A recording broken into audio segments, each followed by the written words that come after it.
what's up, peeps? We're on our way to Boston. Stop number 2 of Flip the Script Tour. So that means we are on Per Diem number 2, which means for those who do not speak Latin, that is a day. And this is ways that you're destroying trust with your buyer.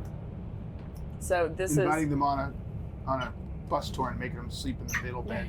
Middle bed, The top bed. The little bed. The top bed. I didn't make anyone do The top anything. little. Some people chose to do things. Because their choice was taken. Their choice was not taken. Yeah, it was limited. Their choice was limited. You can have absolute freedom right here. Yeah. It's a freedom box. We love the freedom box. The more positive behavior that we have, the more choices we can make. I should not have had a drink last night. Yeah. I don't drink very much anymore. So we're doing ways that you're destroying trust with buyers. This can be either prior to cold out, like in cold outreach, and then also within discovery, like let's go disco on. So let's start in cold outreach, ways that you're destroying trust with your buyer before you even meet them. Well, you're going to be the expert in this. I mean, to me, it's pretty simple. Just doing anything that is about you and focused on you is not designed to help. So this could be manipulative text. It could be manipulative subject matter lines. What do you mean? Can you define manipulative? Meaning, give me an example. You're so tired. I was in the middle of explaining it and you interrupted me. Then you fell asleep briefly. Yeah, I did. For example, in the subject line. Yes, great. Okay, so it's really that simple. If you're doing things that are not germane to the topic, that don't add value to the buyer, and they're trying to convince them or cajole them or manipulate them into responding to an email or picking up the call, that's all destroying trust. I mean, I think the fact that this is even a topic is disconcerting to me, because I've never had to sit down with my kids and say, okay, these are the 10 ways that you're going to you could erode trust with your friends. That's just fucking stupid. My kids already know what's trustworthy is and what trustworthy isn't. So to have to have a conversation in an industry so they stop being manipulative or don't undermine trust is pathetic. Yeah, I agree. Welcome. Thank you for joining us at How to Per Diem, How to Not Ruin Trust. Are you serious right now?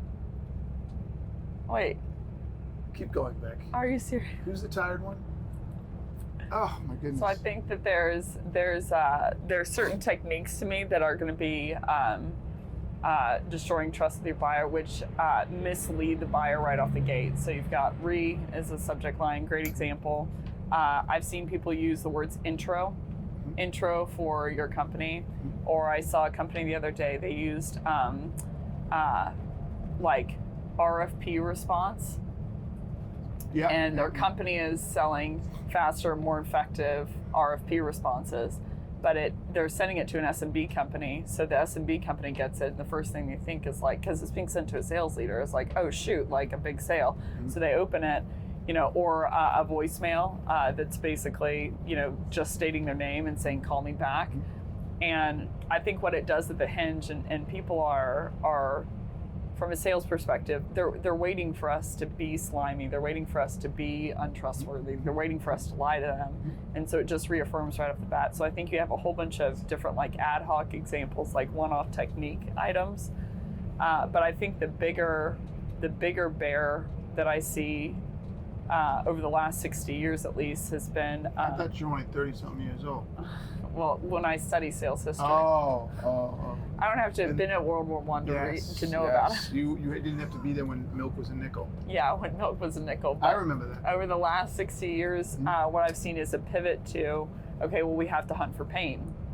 And so, like, people talk about, and this bleeds into discovery, but basically using pain as a way to get someone to admit things about them that they think are uncomfortable, and they know at this point, I feel like, especially within the sales industry, I get it that I'm selling to sales leaders, and so they're a little bit more sensitive than others, but I feel like people know at this point that when they volley up that information of like, like, this is what I'm going through, this is the impact that I'm seeing, yada, yada, yada, and they don't see like an actual agenda of how it can help them diagnose, then they're going to start to shut down because they feel like the person is trying to manipulate them or get them in a certain area. I think they just lack transparency. And what do you mean? I Everything agree. you just described lacks transparency. So if you send a intro, you send a re, or you send RFP, that's not transparent. People think one thing and it's something else. And then it's something else. It's bait and switch. So I mean, yeah. The other one is like even small lines like "How have you been?" or like "How are you doing today?" And people know in their brain, if I like walk up to you and I'm like, "Nice to meet you. How are you doing today?" What's your first thought that you're thinking in your brain? Like if I walk up to you out of the blue, I said, "How are you doing today?" No, you just a second ago you just said, "Nice to meet you. How are you doing?" Yeah. So that's Or okay. both. One or the If you other. come and say, "How am I doing?" How are you doing today? And you just walk up to me, I'm gonna assume you know me. If I say how are you doing today, let's say out of the blue, at the mall, I walk up to you. Oh, yeah, you're telling me something. Mm-hmm. Oh, yeah. Context matters. Totally. So I feel like people are even shutting down to even like nicer questions because they know what your intent is. The most recent trend that I've seen that's really interesting to me from a psychology view, I think it's really dark, in my opinion, is be personable, be human, be empathetic, and be kind. And people are using all of that as a way to basically manipulate someone into opening up information. And I feel like on the back end, they don't know it off the bat. It's the most sly technique, like bucket.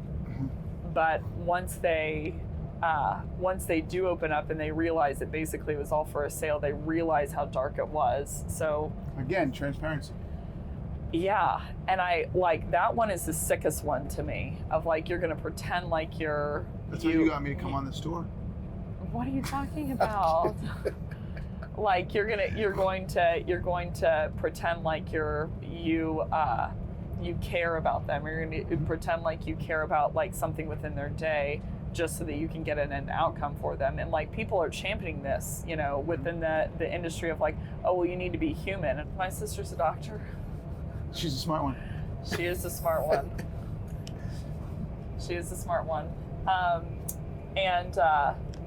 And all I think about is when people bring up the human empathy tactics, it's not that it doesn't matter. That's good. It's not that it doesn't matter.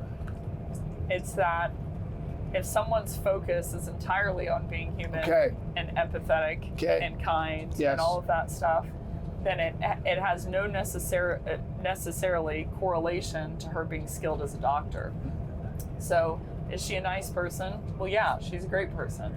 Is she human? She's human with me. Mm-hmm. Is she really kind? Mm-hmm. Yeah, she's really kind to me. Mm-hmm. But there are several other doctors that I know that she works with that you can have varying levels of being human and kind, and it doesn't necessarily correlate or cause or affect your skill as a doctor to be able to diagnose once you have the facts.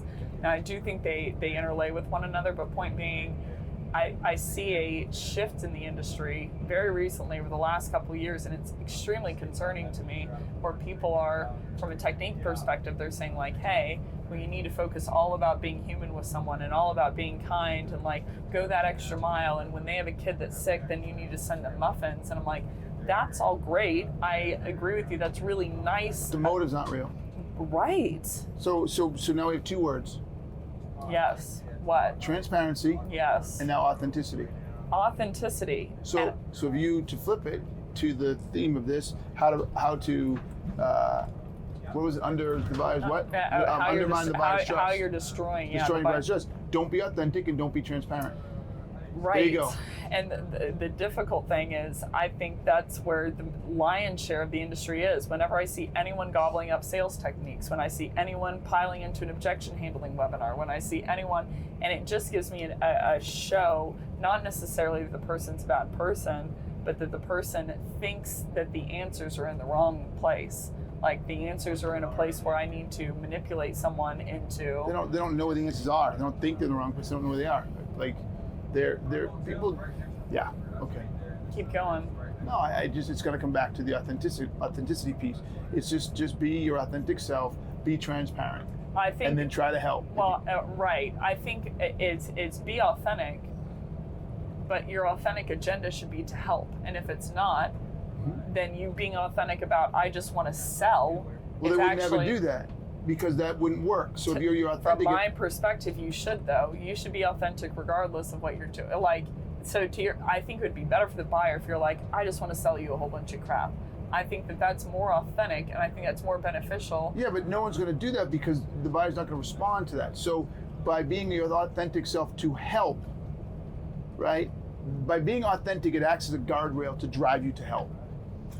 I hope, you know, like, I think that the problem is deeper. The problem is that Where's people, the problem are the motive that everything, like the cathexis that everything is spawning out from is, how do I sell more? Yes, that's not helping. So it's totally. So it goes into a lot of different ways. Okay, I'm going to act a certain way, behave a certain way, use a certain amount of techniques. Like, I was looking at this, like, basically triangle to success the other day, and they're like, it's all how you act, it's all about your behavior, and it's all about techniques. And I'm like, what about knowledge about the buyer? Like, what about the skill in the room? And it's like, people I feel like for the last 100 years specifically have been all about sales technique, and it's felt so slimy that I'm like, I would rather the person that's just like, hey, I want you to buy these 15 spices. They're great, you know, like, just go all product centric, because then at least I don't get lost in the money of you pretending like you give a crap about me. Like, keep the muffins. It's like dating. Yes, and I'm like, just be upfront about whatever you want. You want to date me for my money, you don't really like me. Totally. And it's like, and if you're going to date someone for their money, then just be like, right off the bat, be like, hey, I'm in this for X, Y, and Z. And so you don't, like, mess with someone's brain about, like, you know, I'm just dating you for your money back. Oh, I don't have any, so I think you're in the wrong spot. Shit. I was dating you for your money. We're both in trouble. When did we start dating, by the way? I don't know. Somewhere in there, it's all gray. So the last few minutes? It's all fuzzy. Okay. So point being, I think, to your point, be authentic, regardless of what your agenda is. But hopefully, be transparent. Be transparent, regardless of what your agenda is. But be motivated to help. The golden keys to the kingdom is that you should be after helping them. And to do that, you have to find problems. So you shouldn't be worried about any kind of technique from a question perspective. No. You should be, how do I freaking, you know, find their problems and help them? And if you can do those three, then I feel like you're finally back on the buyer's side. And so, you know, the trust takes care of itself. Yes. That's it. This was Per Diem, episode 2. Can you believe we're back on tour again? Yes. Better make some money, otherwise I don't know if I can hang out with you anymore. Jeez. Thanks for tuning in.